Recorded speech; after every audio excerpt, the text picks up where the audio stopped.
ऐ शास्त्र वदे मुत्सराज्य वरतते कामे कार्यतन्न ससुद्धि मापनतिन सुखम न प्राणगतिम श्रीमद् भगवत गीता খোলার পর এই জায়গায় লেখা আছে এই শাস্ত্র বদে এই মানুষ পৃথিবীর মানুষ তোমরা যদি এই যে তোমাদের শাস্ত্র কিতাব ধর্মীয় গ্রন্থ তোমরা যদি ছেড়ে দাও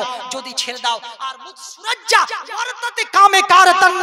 মন যা চায় তা যদি আমল করতে শুরু করে দাও মন চাইছে একটা বিড়ি টানবো মন চাইছে খৈনি বলবো মন যা চাইছে नफ्स जो चाहता है वो अगर तुम वही अमल करते रहते हो तो वेद कहता है वर्तते कामे कारतन्न ससुद्धि मापनति न सुखम न पराणगतिम न इस जन्म में तुम्हारी कामयाबी होगी और न उस जन्म में तुम्हारी कामयाबी होगी भाइयों तुम्हें नरक में जाना पड़ेगा वेद সুন্দর করে বলছে নিজের মনের মতো কাজ করা যায় না বেদ যা বলছে তার উপরে আমল করো আমরা এক মুহূর্তের জন্য এই কথা বলছি না যে কোরআন মানো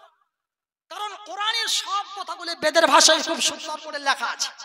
তাহলে কোরআন মানার কোনো প্রয়োজন নেই আগে বেদটাই ভালো করে বুঝো তারপরে কোরআনে কারিমের দিকে অটোমেটিক্যালি সুন্দর করে চলে আসবে কিছুদিন আগেই এক জলসা করতে গিয়ে আমি বলেছিলাম সেই জায়গায় যে এক জায়গায় আমি বলে দিয়েছিলাম অন্য এক প্রোগ্রামে যে মেয়েদেরকে বোরখা পরেই সব সময় বের হতে হবে হিন্দু ভাইদের স্ত্রীদেরকে হিন্দু ভাইদের বোনদেরকে অর্থাৎ হিন্দু মহিলাদেরকেও পর্যন্ত বোরখা পরে তাদেরকে বের হতে হবে কারণ যখন আমি শুনেছিলাম ওই যে আমরা যখন শুনেছিলাম ইউটিউব ফেসবুক টুইটারের মাধ্যমে যখন ওই যে তামিলনাড়ুর একটা কলেজের মধ্যে যখন মেয়েটা বোরখা পরে যাচ্ছে মোটরসাইকেল থেকে নামার পরেই আমরা হয়তো গত বছর বা তার আগের বছর ভিডিওটা দেখেছিলাম সেই জায়গায় যখন মোটরসাইকেল ছেড়ে যখন নিচে নেমে গেল তখন কিছু হিন্দুরা জঘন্যতম এবং ন্যূনতমের কিছু হিন্দুরা ভাইরা এসে তার সামনে স্লোগান দিতে আরম্ভ করলো জয় শ্রীরাম দেখেননি আপনারা জয় শ্রীরামের স্লোগান দিতে আরম্ভ করেছিল সেই জায়গায় আমার মুসলমান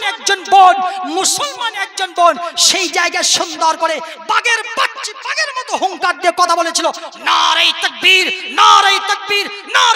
আল্লাহু আকবার নামের স্লোগান দিয়ে সেই জায়গায় কথাটা বলিয়ে দিয়েছিল সুতরাং বোরখা পরতে হবে যেমন কোরআনে কারীম একদিকে বলছে ওয়াকুল লিল মুমিনাতি ইয়াগুদুনা মিন আবসারিহিন্না ওয়া ইয়াহফাযনা ফুরুজাহুন্না যেমন কোরআনে কারীম একদিকে বলছে ও হে পৃথিবীর মুমিনা নারীরা তোমরা কি করে যখন রাস্তাঘাটে চলাচল করবে তখন তোমাদের চক্ষুটা নিগাহ যেন নিচে থাকে এবং মাথার উপরে একটা সুন্দর করে এইভাবে একটা ঘোমটা দিবে আর এইভাবে করে সুন্দর করে পেঁচিয়ে নিবে এইভাবে করে রাস্তায় তোমরা চলাচল করবে এইভাবে করে চলাচল করার কথা হিন্দু ভাইদের কোরআনে কারীমের মধ্যে আল্লাহ পাক তিনি মহিলাদেরকে বলতেছেন যে যখন রাস্তাঘাটে চলাচল করবে তখন কি করে নিগাহটা তোমার চক্ষু যেন নিচে থাকে এবং পর্দার সহিত সুন্দর করে ঘোমটাটা পরে তারপরে তোমরা রাস্তাঘাটে চলাচল করবে কোরআন যেমন একদিকে কথা বলছে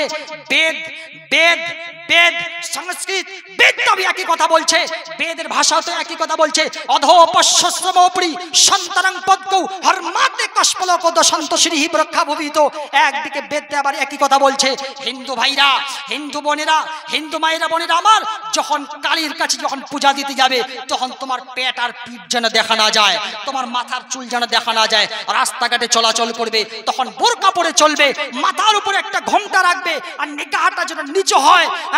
আর অধোপশ্যশ্রমোপরি সন্তরং পদ্মৌ হরমাতে কষ্পলক দশন্ত শ্রী রক্ষা ভবিত একটা ওড়না সুন্দর করে রেখে তার শরীরের মধ্যে পেঁচিয়ে নিতে হবে এইভাবে করে চলাচল করতে হবে এটা আমাদের কোরআন তো একদিকে বলছেই হিন্দু ভাইদের বেদও বলছে কিন্তু তারা মানে না তো তাহলে ভাই কোন ধর্মে তারা বসবাস করে কেমন আমি তো বলছি ঠিক আছে আপনি হিন্দু ধর্মে মানেন সনাতন ধর্মে থাকেন ঠিক আছে কোই বাত নেই কিন্তু ভাই বেদ তো মানলো বেদ মানতে বলছে কোরআনে কারীম মানতে বলছি না সুতরাং সম্মানিত মায়েরা বোনেরা আমার আপনাদের কথা বলতে গিয়ে বলি যে আল্লাহ পাক আপনাদের দারুণ সম্মান দারুণ ইজ্জত দিয়েছেন অনেক সম্মানের পাত্রী আপনারা আল্লাহ পাক মায়েদের বোনদের অনেক সম্মান অনেক দাম দিয়েছেন আল্লাহর নবী তিনি বসে আছেন এমন সময় কোথা থেকে একটা বৃদ্ধা মহিলা চলে আসলো আর আসার পর আল্লাহর নবী সঙ্গে সঙ্গে নিজের গায়ের চাদরখানা তিনি খুলে দিচ্ছেন আর খুলে দেওয়ার সাথে সাথেই ওই বৃদ্ধা মহিলা ওই চাদরের উপরে বসে আর বসার পর আল্লাহর নবীর সাথে কথাবার্তা বলার পর আবার সেই জায়গা থেকে চলে যাচ্ছে সাহাবারা বড় আশ্চর্য হলেন আর বলতেছেন আর সাহাবারা বড় আশ্চর্য হওয়ার পর নবীকে বলতেছেন, ইয়া রাসূলুল্লাহ সাল্লাল্লাহু আলাইহি ওয়াসাল্লাম, আমরা বিষয়টা কিছুই বুঝতে পারলাম না। এক বৃদ্ধা মহিলা আসলো, আর আপনি হচ্ছেন খাতামুন নবিয়্যিন রাহমাতাল লিল আলামিন, সারা বিশ্ব জাহানের জন্য আল্লাহ পাক আপনাকে নবী বানিয়ে পাঠিয়েছেন, আর আপনি ওই চাদরখানাকে বিছিয়ে দিলেন। আর সেই বৃদ্ধা মহিলা বসলো, আবার আপনার সাথে কথা বলার পর চলে গেল। ইয়া রাসূলুল্লাহ, চিনতে পারলাম না, কে তিনি? আল্লাহর নবী বলেন, ও সাহাবায়ে কেরামগণ, তোমরা জানো না সে কোনো সাধারণ কোনো বৃদ্ধা মহিলা নাও, সে হচ্ছে এমন একজন বৃদ্ধা মহিলা যার কোলে কোখে চড়ে উঠে বসে আমি দুধ পান করেছিলাম। তিনি হচ্ছেন আমার দুধ মা হযরতে হালিমাতুস সাদিয়া রাদিয়াল্লাহু তাআলা আনহা। তাহলে মায়েদের সম্মান কতটাই, ইজ্জত কতটাই আল্লাহ পাক দিয়েছেন। কিন্তু পৃথিবীর মানুষ মায়ের সম্মান করতে জানে না, ইজ্জত করতে জানে না, মায়ের সম্মান নাই, মায়ের ইজ্জত নাই, মাকে বৃদ্ধাশ্রমে রেখে দিচ্ছে। কতজন এমন আছে